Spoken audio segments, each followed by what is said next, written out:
हम एक रहेंगे, तुम कुछ भी कर लो, तुम डंडे मारो। हमारा मेन मुद्दा यहाँ पर है धर्मेंद्र प्रधान को रिजाइन करने की बात कर रहे हैं। अब ये नहीं कहिए कि अब उसका मर्जी है वो इस्तीफा दे या नहीं दे, ऐसा नहीं है। ये जो साइंटिस्ट बैठे हुए ना लद्दाख में, इन फौजियों के लिए क्या क्या काम किया पूरे देश के लिए। ये अब्दुल कलाम के रैंक के, अगर आप देश में नहीं दुनिया में ढूंढ के लाओगे ना तो इस लेवल के साइंटिस्ट आप नहीं ला पाओगे। 20 तारीख से यहाँ से जंतर मंतर से संसद भवन तक सब बच्चे प्रोटेस्ट करते हुए जाएंगे संसद भवन तक। इंटर में जैसे मैट्रिक में होता है सीट ही खरीद लेता है, जो बड़े बड़े आदमी होते हैं मैट्रिक में इंटर में सीट ही खरीद लेता है, उनका पर्सनल सिक्योरिटी आती है, परीक्षा एग्जाम दे के चला जाता है। और यही जानते हैं कि सब कुछ फ्री में मिल चुका है, हमको लड़ने की जरूरत नहीं है, गवर्नमेंट हमको ऐसे ही परोस देगी, हमको जरूरत नहीं है, हम नहीं आएंगे सड़कों पे। कुल मिलाकर के ये है। तो यहाँ का जो समाज है वो भी मर चुका है और सोनम वांगचुक जी उन्हीं के लिए, उन मुर्दों के लिए बैठे हुए हैं अपनी जान जोखिम में डाल। एक सिस्टम उनको दिया गया, भरोसा करके दिया गया है, भारत की जनता ने उनको भरोसा करके दिया गया है, तो उसके लिए उनको जवाबदेही रखनी होगी। देखिए, हमारे हंगर स्ट्राइक का 16वां दिन है और 8 किलो से ज़्यादा वजन हमारा कम हो गया है। हमारे साथियों के भी 6 से 7 किलो वजन कम हो गए हैं। फिलहाल मैं धर्मेंद्र प्रधान के खिलाफ यही कहूँगा कि सिर्फ रिजाइन नहीं, आत्महत्या उकसाने के लिए जो संवैधानिक उसमें जो आत्महत्या उकसाने की सजा होती है, हम सजा की मांग करते हैं हम लोग। प्रेजेंट टाइम में आज 16वां दिन है, हमारे जो साइंटिस्ट हैं और बच्चे होने वाले साइंटिस्ट हैं, हालत ज़्यादा खराब है। जैसे दरोगा में फार्म भरे, एक बार भरे, 2 बार भरे, 3 बार भरे, एक ही फार्म को कम फीस में 4 बार निकाल चुका है अभी तक में। पहली बार है ये किसान आंदोलन से लेकर, अगर हम अब चलिए 1-2 साल पहले जाते हैं, 2020 में शाहीन बाग आंदोलन में भी ऐसा ही कुछ ऑर्गेनाइजेशन हमें देखने को मिला था, क्योंकि ये दिल्ली में प्रदर्शन हो रहा है। 20 तारीख को सोनम वांगचुक का चलो संसद का एक प्रोग्राम है, मार्च है पार्लियामेंट तक। 7 kgs already done due to the fast. So वो कई तरह से पर्यावरण पे ऐसा फास्ट करते रहे हैं, हंगर स्ट्राइक करते रहे हैं। देश में कई तरह के हंगर स्ट्राइक हुए हैं। एक और हंगर स्ट्राइक हुआ था जब सरकार पलट गई थी दिल्ली में ही और अरविंद केजरीवाल आ गए थे सरकार में। अब उसी तरीके का आंदोलन हमें देखने को मिल रहा है। सिविल सोसाइटी के कई लोग यहाँ पे हमें जुड़ते हुए नजर आए और पॉलिटिशियंस भी आगे आ रहे हैं, सपोर्ट कर रहे हैं ऑपोजिशन इस वक्त, क्योंकि लोग यहाँ पे कई तरीके से जुड़ रहे हैं, आ रहे जा रहे। इट्स एन ओपन साइट और यहाँ पे लोगों को जोड़ने की भी कोशिशें हो रही हैं। मैं बिहार से आया हूँ, मेरा नाम भरत कुमार है। अच्छा, आप कितने साल के हो? मैं 19 साल की हूँ। 19 साल के हो।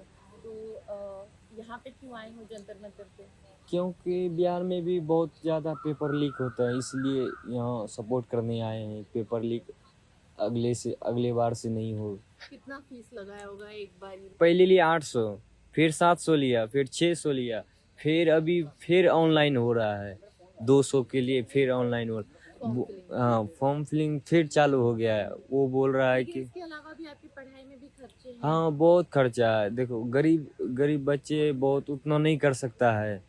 एक जैसे आप नाम लिखाने जाएगा तो 20,000 30,000, जिसे आपका ऑनलाइन में नाम लिखाएं दूसरे जगह सेंटर पर, वहाँ आप नहीं जा सकते, बहुत दूर 200-300 किलोमीटर दे देता है दूर। जैसे मद निषेध का एग्जाम जैसे 14 तारीख को आया, 14 तारीख का आया तो हम 13 तारीख मद निषेध दरोगा में एक आता है। मद निषेध का एग्जाम आया जैसे 15 तारीख को था, तो हम सब 14 तारीख को निकले वो एग्जाम देने के लिए। जैसे बगल में स्टेशन, तो हम स्टेशन गए तो ट्रेन ही कैंसिल कर दिया। कितने बच्चे एडमिट कार्ड फाड़ दिया क्योंकि वहाँ पहुँच नहीं पाया। 2 दिन तक ट्रेन बंद रखा बिहार सरकार ने वहाँ की। इंस्टाग्राम में देखें फ्लोवर वगैरह, नीट की तैयारी, ये सब उनके बारे में बोल रहा है, इसलिए उनके साथ में जुड़े। तो उनका आंदोलन आपको लगा सही है? हाँ, उनका आंदोलन सही है, इसलिए हम जुड़े।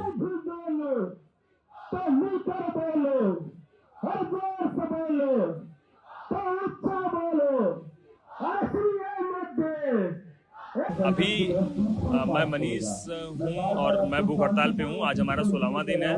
हमारे साथ आयशा की ऑल इंडिया प्रेसिडेंट नेहा हैं भूख हड़ताल पर।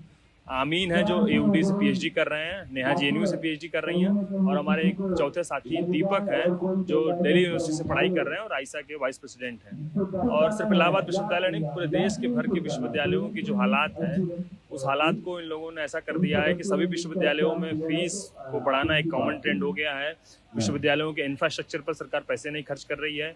NEP जैसी पॉलिसी जो शिक्षा का कमर्शलाइजेशन कर रही है, उसके तहत सरकार कह रही है कि अब शिक्षा पर वो पैसा खर्च नहीं करेंगे, और यूनिवर्सिटीज़ को कहा जा रहा है कि आप अपना फंड जनरेट करिए। इसका सीधा मतलब है कि अब सरकार शिक्षा देने की जिम्मेदारी से पीछे भाग रही है और उसका पूरा दारोमदार छात्रों की पॉकेट पर, उनकी फीस पर डाल रही है। आज हमारे हंगर स्ट्राइक का 16वां दिन है और पिछले करीब 25 दिनों से यहाँ पे सिट-इन चल रही है, लेकिन ये सरकार हम सब की बातें नहीं सुन रही है। गवर्नमेंट भी जानती है कि जो मूवमेंट है अभी समय चल रहा है, सोशल मीडिया का ज़माना चल रहा है, और मोस्टली और आप देख सकते हैं कि CJP में जो उसके फॉलोअर्स हैं और जितने सारे उसमें कमेंट्स आ रहे हैं, जितना उसको शेयर किया जा रहा है उसमें कमेंट्स आ रहा है, उस पर जैसा रिएक्शन आ रहा है उस हिसाब से देखा जाए तो इसका बहुत सपोर्ट है। अभी जेन जी जो है अभी सोशल मीडिया पे बहुत एक्टिव है, तो और हमारा प्रदर्शन एक सोशल मीडिया के थ्रू भी हो सकता है, जंतर मंतर पे ना आकर के भी वहाँ से भी प्रोटेस्ट कर सकते हैं। अब ये नहीं कहिए कि अब उसका मर्जी है वो इस्तीफा दे या नहीं दे, ऐसा नहीं है। हमने भरोसा करके सिस्टम को संभालने के लिए दिया है, आप संभाल नहीं सकते हैं तो रिजाइन कर दीजिए कि कोई और बंदा आएगा वो सिस्टम को संभालेगा। अच्छा, आप मुझे बताइए आप कहाँ से आए हैं? मैं छत्तीसगढ़ बस्तर मेरा जिला है और मैं सागर यूनिवर्सिटी में पढ़ता हूँ। तो वहाँ पर टीचर्स नहीं है और टीचर्स की तो बहुत कमी है, वहाँ प्यून पढ़ा रहे हैं। मेरे गांव में, मेरा गांव है कुथर नाम का गांव है, बस्तर जिला के चित्रकूट जलप्रपात नियाग्रा वाटरफॉल ऑफ इंडिया कहा जाता है, तो उसके पास में कुथर गांव है। तो वहाँ पर सिर्फ मेरे गांव की बात नहीं कर रहा हूँ, आसपास के बहुत सारे गांव में है तो टीचर नहीं है। आसपास में वहाँ जो प्यून रहते हैं, खाना बनाने मध्याह्न भोजन वाले आते हैं, वो पढ़ाते हैं। वो क्योंकि वो गांव के बच्चे हैं, उनको पढ़ाना कुछ आगे जाके करेंगे, कोई डायरेक्शन मिल जाएगा, वो बच्चे पढ़ा रहे हैं। वहाँ टीचर्स की कमी है और कोई वेल क्वालिफाइड अगर आना भी चाहे तो वहाँ भर्ती नहीं निकलती। अब भर्ती निकलेगा तभी पढ़े लिखे लोग जाएंगे, हम भी जाएंगे, लेकिन वहाँ भर्ती नहीं निकल रही है। और चाहे गोदी मीडिया हो, चाहे अंधभक्त हो, चाहे संगठन हो, चाहे सांसद हो, शिक्षा मुद्दा सबका है और ये देश भी सबका है। जैसे यूपी में 25,000 स्कूल बंद हो गए, MP में 30,000 के आसपास स्कूल बंद हो गए। जिस हिसाब से सरकारी स्कूल बंद हो रहे हैं, इंजीनियरिंग कॉलेज 56 इंजीनियरिंग कॉलेज बंद कर दिए गए, तो कहाँ जाएगा इस देश का भविष्य? हमको क्या झंडा, पार्टियों के झंडा या धर्म का झंडा लेकर के चलने वाले लोग ही चाहिए? हमको पढ़ा लिखा समाज चाहिए। डेली वेज वर्कर हैं, तो आपकी समस्याएं आप हमें बता सकते हैं? आप अपनी स्थिति से देश का विकास देखते हैं, तो आप आए हैं प्रदर्शन में, तो क्या समस्याएं हैं सर आज एक डेली वेज वर्कर की? डेली वेज वर्कर की समस्या ये है कि एक गवर्नमेंट ने पॉलिसी बना रखी है कि वर्कर का रजिस्ट्रेशन होगा और बहुत सारा ई श्रम कार्ड वगैरह कर रखा है, लेकिन जो रियलिटी है वो बहुत दूर है। जो डेली वेज वर्कर है वो बेचारा भटकता रहता है, उसकी सुरक्षा के लिए कोई इंतजाम नहीं है और शोषण ऐसा होता है कि ना उनके लिए कोई बाथरूम, मतलब अगर कोई काम करने जाए वर्कर तो उनको ना तो बाथरूम की सुविधा है, ना ही टाइम से पैसे मिलते हैं, उसकी गारंटी कोई नहीं है। तो ये चीज़ें हैं, कोई कैसे अपने परिवार को पाले? लोगों की चार बातें सुनना, चार झाड़, किसी कहीं कहीं पे ये होता है कि मजदूर को मारा जाता है, पीटा जाता है, और जो आवाज नहीं उठा पाता है उसके लिए कोई खड़ा नहीं होता है। तो ऐसा सिस्टम बनना चाहिए कि जितने भी मजदूर हैं, कहीं भी कंस्ट्रक्शन साइट चल रही है या काम चल रहा है, तो गवर्नमेंट के एम्प्लॉयज जाएं और उनका रजिस्ट्रेशन करें। अगर उनको कुछ होता है तो उनके परिवार के लिए सुरक्षा, सिक्योरिटी, कुछ ऐसा उनके लिए इंतजाम किया जाए कि उनके बच्चे आगे चल कर के सड़कों पर भटके नहीं। क्योंकि समाज में आज शिक्षा व्यवस्था ऐसी हो गई है कि बच्चे मतलब इस तरीके से प्रदर्शन में भी जुड़ गए हैं, हंगर स्ट्राइक में जुड़ गए हैं, फास्ट कर रहे हैं। हाँ, तो मानसिकता कैसी हो गई है, मनोबल के बारे में थोड़ा बता सकते हैं लोग? बहुत सारे बच्चे जिनकी समझ में आ रहा है कि हमारा एजुकेशन सिस्टम खत्म हो रहा है, वो तो आ रहे हैं सड़कों पे, वो हंगर स्ट्राइक भी कर रहे हैं। लेकिन आज जो यूनिवर्सिटीज में बच्चे पढ़ रहे हैं उनको एक उसमें बांट दिया गया, जैसे कई सारी उसमें भी NSUI, ABP एबीवीपी, ऐसी जो पार्टी वाइज संगठन हो गए हैं, उनकी वजह से बच्चों में एक धार्मिकता का वो एंगल आ चुका है। तो समझ करके भी वो समझना नहीं चाहते हैं बहुत सारे बच्चे। उनको मतलब एक प्रकार से उनको समझने भी नहीं देना चाहती गवर्नमेंट की वो समझ पाए। टारगेट किया जाता है बच्चों को, जो बोल दे उसके खिलाफ अलग से माहौल बना दिया जाता है, ये तो एंटी नेशनल है। तो बहुत तकलीफें हैं बच्चों के लिए भी, बहुत कठिन परिस्थितियों में लोग यहाँ पे बैठे हुए हैं। मीडिया से क्यों नाराज हैं? देखिए, मीडिया के बारे में मुझसे ज़्यादा पे आप ही जानती हैं, पर चलो आप मुझसे सुनना चाहते हैं, कोई दिक्कत नहीं है ना। मीडिया के ज़्यादातर बच्चे या तो टॉप प्राइवेट स्कूलों में पढ़ रहे हैं या विदेश पढ़ रहे हैं। मैं उनसे एक बात कहना चाहूँगा, आना लौट के बच्चों को देश में ही है। शिक्षा अगर 12 साल में 1 लाख सरकारी स्कूल बंद हुए हैं, क्या कभी मीडिया ने बात करी? 12 साल में 90 से ऊपर पेपर लीक हुए, जिसमें हजारों बच्चों ने सुसाइड करी, करोड़ों लोग प्रभावित हुए। क्या मीडिया ने कभी बात करी है? मीडिया क्या दिखा रही है कि जो मोदी जी हैं वो 18 घंटे काम करते हैं। तो हम भी ये कहना चाहेंगे, मोदी जी आप 18 घंटे काम करके थक गए होंगे, मेलोडी खा के आप आराम कीजिए। बताइए, मीडिया मेलोडी के ऊपर बात कर रही है। अब यहाँ पे जो बैठे हुए साइंटिस्ट है ना, अब ये बताइए आतंकवादी हैं क्या? जब एक संवैधानिक पद पर बैठ के ऐसी भाषा का इस्तेमाल किया हुआ कि ये आतंकवादी हैं, तो मीडिया कहाँ थी? समाज के बड़े हिस्सा जो गरीब वंचित तबके से आने वाले लोग हैं, खास करके शोषित और बहुजन कम्युनिटी के लोग हैं, वो शिक्षा व्यवस्था से बाहर करने की एक वेल प्लान्ड साजिश है। तो विश्वविद्यालयों की हालत ख़राब है, पेपर लीक हम सब देख ही रहे हैं। नीट के सवाल सबसे प्रमुख सवाल है, 22 छात्रों को आत्महत्या करनी पड़ी। ये सरकार पूरी तरीके से शिक्षा और एम्प्लॉयमेंट को दे सकने में पूरी फेल साबित हुई है। हम लोग अकाउंटेबिलिटी चाह रहे हैं शिक्षा में, ट्रांसपेरेंसी और फेयर एग्जामिनेशन प्रोसेस की डिमांड को लेकर के यहाँ बैठे हुए हैं। धर्मेंद्र प्रधान जो इनकेपेबल हैं, इनएलिजिबल हैं, उनको इस्तीफा देना होगा। एनटीए जैसी एजेंसी जिसके पास कोई परमानेंट स्टाफ नहीं है, कोई एम्प्लॉय नहीं है, उस तरह के कोई ऑफिस नहीं है, उससे इस देश के बड़े महत्वपूर्ण एग्जाम करवाए जाते हैं। जाहिर तौर पर ये दिखाता है कि सरकार पेपर लीक करवाने के लिए ही एनटीए जैसी एजेंसी से एग्जाम करवाती है। हम इन खामियों के खिलाफ एजुकेशन सिस्टम में रिफॉर्म के लिए यहाँ पर बैठे हुए हैं। सरकार अपने निरंकुश तानाशाही रवैये को अपनाते हुए हमारी बातों को लगातार इनकार करे जा रही है। भरतपुर प्रोफेशनल योगा टीचर हूँ मैं, है ना। और आपके लिए चलो, आपके लिए एक अच्छी सी मतलब एक योगा पोज भी दे दी जाए, ऐसा है। मैं वो तेजवी योग गुरु हूँ जो एक गौशाला, भरतपुर में एक गौशाला थी कुछ टाइम पहले ही।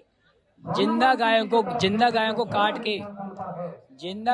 काट के जो बेचा जाता था, सब चीज चमड़ी फमड़ी, मीडिया के माध्यम से मैंने एक्सपोज किया। और हमारे जो माननीय मुख्यमंत्री थे भजन लाल जी, जो मेरे ही गांव के हैं, है ना, उन्होंने एक ही बार में एक्शन लिया। तो उनके लिए, इस बात के लिए मैं धन्यवाद देना चाहता हूँ। और एक तरफ योगी सरकार है, जिंदा गायों के काटने के लाइसेंस देती है। पर हाँ, एक तो बताओ, ये जो कमल सरकार है, जो जिसका नाम बीजेपी है, सबसे पहले तो इसका नाम बदले, बीजेपी नहीं, ये इसका नाम है बुल्डोजर सरकार। हमारे भरतपुर में क्या हो रहा है कि एक तो जो सदियों में मकान बनते हैं उनको तोड़ा जा रहा है बिना मुआवजे दिए, पहली चीज जो पूरे देश में भी चल रहा है। दूसरी बात, 5-5, 10-10 करोड़ के प्रोजेक्ट लगाए जा रहे हैं, जो कि अब 2.5 साल में कंप्लीट भी हो गए। पर हकीकत ये है, ग्राउंड लेवल पे 1 या 2 करोड़ रुपए की लागत आ रही है उसमें, और उठाए कितने आ रहे हैं? 5 और 10 करोड़ रुपए, जो पूरे देश में सिस्टम यही चल रहा है कि 12 साल में जहाँ 1 लाख सरकारी स्कूल बंद हुए हों और 90 से ऊपर पेपर लीक हुए हों, और ये बता रहे हैं कि 12-15 लोग सुसाइड किए, जबकि हकीकत ये है 90 पेपर लीक दौरान कम से कम करोड़ लोग इसे सफ़र हुए हैं, इसे स्ट्रेस में, डिप्रेशन में, और हज़ारों लोगों ने आत्महत्या की है। तो ये भाई शिक्षा सही होगी, मुद्दे तो 1000 हैं, पर जब शिक्षा सही होगी ना तो हज़ारों मुद्दे सॉल्व आउट हो जाएंगे। और जब शिक्षा सही नहीं होगी तो 1000 मुद्दे तो और क्या लाख मुद्दे पनपेंगे, ऐसा है। और मैं मोदी जी से एक बात कहना चाहूँगा, देखिए, हम सरकार बनाने की ताकत रखते हैं तो गिराने की ताकत रखते हैं। 56 का सीना है तो जब दिखाओ, हम जब माने, जब अपने मन की बात की बजाय हमारी मन की बात सुने। ये भी काम करने का है सरकार का काम, क्योंकि सरकार को अपना काम बताना है, लोगों तक पहुंचाना है, जनता तक पहुंचाना है। हम क्या कर रहे हैं, क्या आप लोगों के लिए है, ये जनता तक पहुंचाएंगे तब वो जागरूक होंगे ना। तो जनता, जनप्रतिनिधि है, जनता के पास पहुंचाएं तो जागरूक करने का भी काम है। जनता जागरूक तभी होगी जब उनके पास कुछ पहुंचाएगा। ऐसा नहीं कि अब वो बैठे हैं, वो अपने आप जागरूक होंगे, पहुंचाने वाला भी हो। उनको अभी प्रधानमंत्री के सीट पे नहीं रहना चाहिए, क्योंकि वो काम नहीं कर रहा है 12-13 साल से। बस कभी गेंद खेल, कभी फुटबॉल खेल रहा है तो उसका मन में आ रहा है कि हम भी फुटबॉल खेलें। कभी आर्मी में जा रहा है तो वो बोल रहा है हम अब पहले जानते थे, आर्मी में आ चुके हैं। कभी यहाँ जा रहा है तो वो बोला वहाँ आ चुके हैं। मतलब ऐसे नेगेटिविटी चीज बहुत वो करता है। शिक्षा व्यवस्था पर ध्यान नहीं देता है वो फिर कुछ। भी भाजपा की सरकार जीत रही है पूरे देश में। जीत ही नहीं और जाते हैं, हम इसको बता रहे हैं। मैंडेट बोलते हैं। हम अभी बिहार को जो सीएम है ना, 7 मर्डर केस है, सीधा 7 मर्डर केस है। जो लोग प्रदर्शन कर रहे हैं, अपने हक अधिकार के लिए लड़ाइयां लड़ रहे हैं, उनको कॉकरोच बोल दिया, एक तिलचट्टा। अब जो अपने हक अधिकार के लिए संवैधानिक अधिकार है उसके लिए आवाज उठाए, उसको तिलचट्टा बोला जाए। उनकी मानसिकता पे देखा जा सकता है कि कैसी मानसिकता है उनकी। और ऐसी मानसिकता के लोग आज सिस्टम में बैठे पड़े हैं कि जिनको लोगों का दर्द नहीं दिखाई देता कि वो किस परिस्थिति में आवाज उठा रहा है, क्या समस्या है उसकी, वो क्या कहना चाहता है गवर्नमेंट से। गवर्नमेंट मतलब उन लोगों को अपना दुश्मन मान चुकी है और जुडिशरी भी उसमें शामिल है।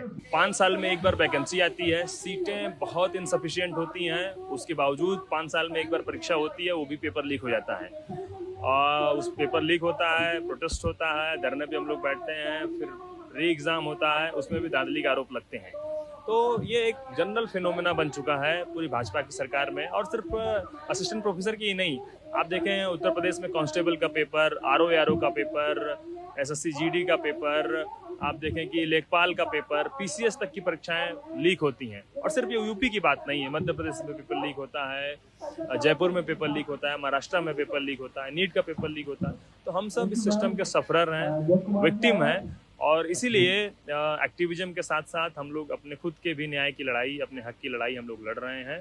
और जब तक हमें इसकी श्योरिटी नहीं मिलेगी, एग्जामिनेशन फेयर नहीं होगा, जब तक शिक्षा को एक्सेसिबल नहीं बनाया जाएगा, फी हाइक को जब तक रोका नहीं जाएगा, तब तक हम लोग इस लड़ाई को कंटिन्यू करेंगे। अब जहां भी प्रदर्शन होता है, जैसे किसानों को खालिस्तानी पाकिस्तानी बता दिया गया, सड़कों पे गड्ढे खोद दिए गए, बैरिकेडिंग लगा दी गई, कीलें ठोक दी गई, ये डेमोक्रेसी में नहीं होना चाहिए।